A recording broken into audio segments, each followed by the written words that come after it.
আসসালামু আলাইকুম। এইবারের ঈদের কিছু ঘটনা আর কি বলার জন্য এই ভিডিওটা বানানো। তো এইগুলো হলো আমাদের এলাকার গরুগুলা, যেগুলা মানে এইবার কুরবানি হয়েছে ওইগুলার আর কি ভিডিও। তো এর মধ্যে একেবারে ডান সাইডের যে গরুটা, এই গরুটা আর কি আমি কিনছি। এটা হলো আমার এক ছোটো ভাইয়ের গরু। ও অস্ট্রেলিয়া থাকার কারণে ও দেশে আসতে পারে না, এই জন্য আর কি ওর গরু আমারই কিনে দিতে হয়, আমি আর আমার এক ছোটো ভাই। তো এই গরুটা হইলো ওই যে আমরা কেনার পরের ভিডিও, কিন্তু কাহিনী হইলো এই গরুটা কেনার আগে আমরা সকালবেলা থেকে ঘুরতেছিলাম। আচ্ছা, ওইটা একটু পরে বলতেছি। তো এই গরুটার কাহিনী হলো, এর আগে আমরা একটা গরু কিনছিলাম 1,37,500 টাকা দিয়ে। তো ওই গরুটা কেনার পরে ওনারে 37,500 যেহেতু 2,500 টাকা দিয়েছি বায়না দেওয়ার পরে আমরা 1,35,000 টাকা উড়াইতে গেছি ওই এটিএমে। ওঠানোর পরে আসার পরে ওনারা বলতেছে গরু বিক্রি করছে ওনারা 1,43,500 টাকা। মানে যার গরু উনি বিক্রি করে নাই, ওনার এক ছোটো ভাই মনে বিক্রি করছিল। পরে আমরা যখন গেছি তখন মনে হয় ওনারা আর কি কথাবার্তা বইলা দেখছে যে আচ্ছা এই গরু এত কম দামে বিক্রি করবো না, একটা পোল্ট্রি নিয়ে নিই। তো পরে আমি কিছু ক্যাশ ট্যাশ ঝগড়াঝাটি করি নাই, কারণ কুরবানির ব্যাপার। তো আমি পুলিশের কাছে গেছি, পুলিশ বললো যে ভাই গরু আছে এখনও, আপনি টাকাটা নিয়ে নেন, আর এত বাজেট মোটামুটি ভালোই, তো আপনি গরু পাবেন। তো আমি গেছি, যাওয়ার পর টাকা চাইছি, টাকা দিয়ে দিছে। পরে আমার আসলে ভুল না, আমি ঠিকই আছি, কারণ আমার হিসাব টিসাব ঠিক আছে। ওই লোকেরই ভুল হয়েছে আর কি বুঝতে। যেমন উনি বলতেছে আপনি 1,30,000 পরে 10,000 বাড়ায় বলছেন। তো আমার বাজেট আছে না একটা, যে আমি 35-40-এর মধ্যে গরু কেনার ট্রাই করব। যেমন এই গরুটা আমি কিনছিলাম 37,500-তে, ওনারা বলতেছে এই গরু আমি 43,500-তে কিনছি। তো আসলে এরকম না। তো এরপরে আর কি আমি এই গরু যখন কিনছি, কেনার পরে আমি ওনাদের কাছে আর কি ভিডিও করে গেছি। যখন আমরা মনে করেন হাসিলে যাব, তখন আর কি ভিডিও করছি যে এই গরু আমরা আসলে কততে কিনছি। এই জন্য আর কি একটু হাসাহাসি হচ্ছিল যে এই গরুটা আমরা 1,41,000 টাকায় কিনছি। তো এই হলো কাহিনী। তো ওনারা পোল্ট্রি নিয়েছে, পরে ওনাদের আমি কিছু বলি নাই, আসলে কি বলবো। আর আরেকটা কাহিনী হলো, আমার ওই গরু যে বিক্রি করার ভিডিও, ওই ভিডিওগুলো আর কি আমি মানে এইবার ফার্স্ট টাইম আমার গরু বেচার একটা এক্সপিরিয়েন্স হয়েছে। তো এইখান থেকে ডান পাশের 3টা গরু আমরা বিক্রি করছি। তো আমি অনেক দাম চাইছিলাম, আর হাটে দাম বাড়ার কারণে আমি হাটে মানে গরুর দাম বাড়াইছিলাম। তো হাটে দাম বাড়লে তো আমি গরুর দাম বাড়াইবই রে ভাই। আমার যে গরুগুলা আমি গত বছর কিনছি 41,000 টাকা দিয়ে, একটা গরু কিনছিলাম 41,000 টাকা দিয়া। ওই সাইজের গরু এবার আমি কিনছি 63,500 টাকা দিয়া। তো আমি 22,500 টাকা বেশি দিয়া গরু কিনছি। তো হাটের উপরেই তো আসলে সব কিছু ডিপেন্ড করে, তাই না? এখন মানে এইসব ছোটো গরু আমরা আরও 10 বছর আগে আমরা কিনছি হইলো গিয়া আপনার ওই 40,000 টাকা দামে গরু কিনছি হইলো গিয়া 14,000 15,000। তো এখন হাটে দাম বাড়ছে দেখেই তো আমরা এগুলো 40 45 50 60 দিয়েও কিনতেছি, তাই না? তো একজন বলতেছে কি যে হাটে দাম বাড়ছে তো কী হয়েছে, আপনি আপনার জায়গায় কনস্ট্যান্ট থাকেন, আমি আমার জায়গায় কেন কনস্ট্যান্ট থাকবো?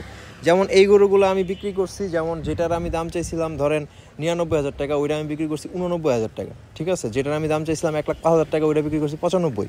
আর যেটার দাম চাইছি 1,22,000 টাকা, ওইটা বিক্রি করছি আমি 1,12,000 টাকা। সবগুলোতে 10,000 টাকা কম। তারপরও আমার আল্লাহর রহমতে লাভ হয়েছে 2,000 1,000 এরকম করে। আর একটাতে মনে হয় এই 2,000, মানে মোট 5,000 টাকা মতো লাভ হয়েছে আর কি 3টা গরুতে। কিন্তু আমার যেটা দরকার ছিল, এক্সপিরিয়েন্স দরকার ছিল। আর আল্লাহর রহমতে লাভ হয়েছে, এরকম না যে লস হয়েছে। লস মনে করেন একটা গরু আল্লাহ না করে কমে গেছে, ঠিক আছে, তাইলে তো ধরেন 1,00,000 টাকার মতো লস হয়ে যেত, তাই না? তো ওই জায়গার মধ্যে 5,000 টাকা লাভ হয়েছে, আমি অনেক খুশি। আল্লাহ যেটা করছে মানে আলহামদুলিল্লাহ আর কি। আর এক্সপিরিয়েন্স হয়েছে, যেমন ধরেন আমি এই গরুটা যদি পরের দিন হাটে বিক্রি করতাম, ঠিক আছে, আমরা বিক্রি করছি চান রাতের আগের রাতে 12টা বাজে, ঠিক আছে। তো ওই রাতটা যদি কোনো মতে পার করে পরের দিন বিক্রি করতাম, পরের দিন হাট খালি। ওই সময় দেখেন হাট খালি, মানে আমরা গরু কিনতে গেছি, এই যে গরুগুলো কিনছি ওইগুলো আমরা চান রাতের দিন সকালবেলা কিনতে গেছি, কারণ এর আগের দিন আমার গরু কিনছি। আমার গরুর ব্যাপারটা সিরিয়াস, ওইগুলো ভিডিও করা যায় না। ওইটা আসলে একটা ইমোশনের ব্যাপার, নিজের গরু যেগুলো আর কি। তো তখন আমি ভিডিও করি না, মানুষের গরু আর কি ভিডিও করি। তো এইখানে জাস্ট বড় গরুগুলো বাদে কোনো গরুই ছিল না আর কি। তো আমরা যদি পরের দিন বিক্রি করতাম একটু ধৈর্য ধরে, আরও দামে বিক্রি করতে পারতাম, তাই না? ওইটা অন্য হিসাব। তো যাই হোক, এই চান রাতের কথাটা বলি, একদম হাট খালি আর কি। আর আপনার পছন্দের গরুগুলা ছিল কম, লাম্পি মানে এলএসডিওয়ালা গরুই ছিল বেশি আর কি। তো কোনো মতেই আমরা আর কি গরু কুলাইতেই পারতাছি না। যেই গরু আমরা 1,20,000 পছন্দ হয়, ওই গরু নাকি 1,40,000 মানুষ বলছে এর আগের রাত্রে। এরপর আবার গরুও নাই, আবার গাভীতেও সমস্যা লাগে। গাভী গরু কিনতে পারবো না। গাভী গরুতে ধরেন গাভী গরুর দামটা একটু তুলনামূলক কম, কিন্তু গাভী গরুর আবার বাচ্চা থাকতে পারে। আবার গাভী গরুর দাঁত হয় না, কারণ সবগুলো একদম ছোটো গাভী আর কি, কচি গাভী আর কি। সারের একটা ব্যাপার আছে, ওয়েট আছে, শিং টিং দেখলে বোঝা যায়।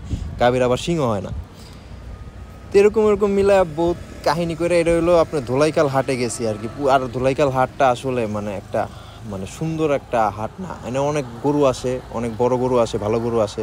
কিন্তু হাটটা মানে হাঁটার ঘোরাফেরার জন্য এত সুবিধাজনক না। যেমন এই গরুটা ওই দিন বিক্রি হয়েছে 2 লাখ টাকা। তো এরপরে আর এই হাটে কেমনে থাকে মানুষ, কারণ আমরা এই সাইজেরই গরু কিনবো 1.5 লাখ টাকার মতো বাজেট আর কি। ঠিক আছে, তো এই গরু যদি হাটের মধ্যে 2 লাখ টাকা বিক্রি হয়, যতটা রাস্তা যাবে সবাই তো দেখবে, তাই না? তো ওনারা তো দাম বাড়াই ফেলবে গরুর। এরপরে এই গরুর দাম বলছি আমি মনে হয় 43,000 টাকা। উনি চাইছিল কত মনে হয় 80 বা 85 বা 75 এরকম। এই লোক বলে কি ভাই এটা 70 বইলা গেছে। তো এখন আমার টার্গেট ছিল 2টা গরু কেনার আর কি, একটা বড় একটা ছোট। তো ছোট গরু যে কিনবো আমি ধারের কাছেও পৌঁছাইতে পারি নাই, ওনারা 70 বইলা গেছে, আমি বলতে 43, 27,000 টাকা গ্যাপই। আর গত বছর এইগুলাতে গ্যাপ ছিল আমার সর্বোচ্চ ধরেন ওই 5,000 টাকা। আমি যদি 40 বলছি, বলছে 45 বা 50, 10,000 টাকা এরকম গ্যাপ ছিল আর কি। কারণ 50 বলছে কিন্তু বিক্রি করবো 45-এ আর কি, এরকম একটা অবস্থা। তারপর এই গরুটার যে সিন, এই গরুটা আমি আমাদের গরু কিনতে যাওয়ার সময় এই গরুটা আমার অনেক পছন্দ হয়েছে, অনেক শান্ত। পরে এই গরু আমি 1,41,000 টাকা বলছি, আমারও দেয় নাই। পরের দিন গিয়ে 1,41,000 টাকা বলছি, পরে আমার ছোটো ভাইকে দিছে আর কি। তো আমার অনেক পছন্দ হয়েছে আর কি গরুটা, সে হেভি জোস, তার মধ্যে কোনো তেজ নাই কিছু নাই, সে অনেক ভদ্র, বুঝে, মানে যে সব আপনারা মানে আমরা যেগুলো বলছি যে এইভাবে হাঁটতে বা ওইভাবে ঢুকতে সব কিছুই করছে, কোনো টাট্টারামি নাই। ইভেন অনেক সুন্দর, চাঁদ কপাল, এই আর কি। এই হইলো আমার এবার কুরবানি ঈদের অবস্থা। আর গরু বিক্রিও করছি, গরু কিনছিও, একটু ধরাও খাইছি, একটু লাভও হয়েছে বিক্রি করে, মোটামুটি সব মিলায় আর কি কোনো রকম গেছে। আর আল্লাহ যাতে আমাদের সবার কুরবানি কবুল করে আর কি, সবাই সবার জন্য দোয়া করবেন। আর 12 লাখ টাকা দামি খাসির কোনো আপডেট পাইলে আমার একটু জানায়েন ভাই, আমার এটাতে খুবই ইন্টারেস্ট আর কি, বুঝছেন? যাই হোক, জোকস অ্যাপার্ট, আল্লাহ হাফেজ, সবাই ভালো থাকবেন। আপাতত এই বছরের লাস্ট ব্লগ আর কি এটাই, ঠিক আছে, আল্লাহ হাফেজ।